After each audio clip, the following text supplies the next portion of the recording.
At least 2.8 million people in DRC are facing relentless sexual violence, murder, looting and mass displacement. Doctors Without Borders has lifted the lid off what it calls a complex crisis. The aid agency says humanitarian organizations are powerless in the face of such systemic abuses against communities. Excuse me. Between January and February alone, MSF took care of 67 survivors of sexual violence. Deputy Head of Mission, David Belluz, joins me for more on this. David, a very good morning to you. Tell us what it is that you are seeing there about these extensive abuses. Good morning. Thank you for having me.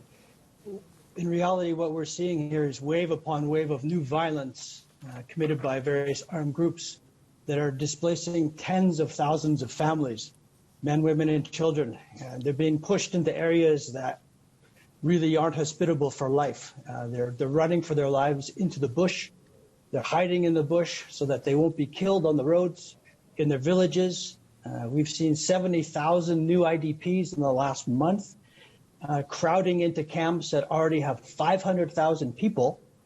So really what we're seeing is a tragedy again unfolding here in Ituri province in eastern Congo. Yeah, I mean, I've heard those camps being described as repugnant, or what it is that they go through. There's no healthcare there, there's no hygiene, there's very little water, and I should imagine that that leads to diseases proliferating around there. And that's why MSF and other partners are there, to be honest with you.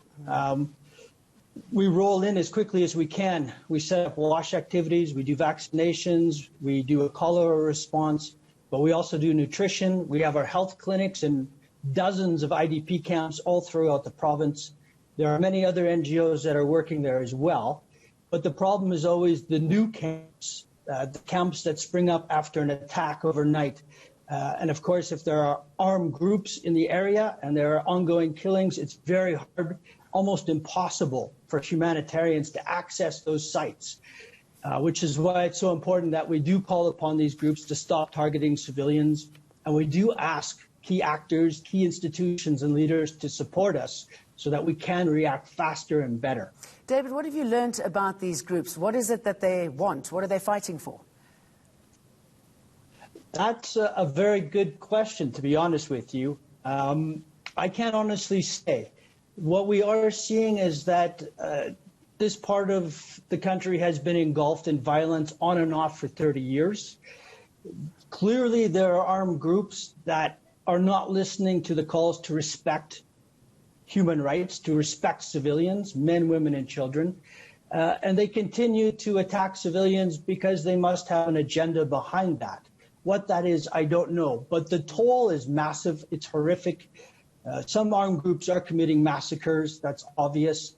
And more needs to be done to try to stop these armed groups from doing this. And David, I should imagine that you see people in the most horrific sort of conditions. They've suffered so much. The fear must be evident. What have they told you? Mostly stories of fear. We have people that we treat with gunshot wounds, machete wounds. We're treating children for malnutrition because they haven't eaten for a week when they're hiding in the bush with their mothers. We're talking to young women who have been raped, and mostly stories of fear and horror. These people are traumatized.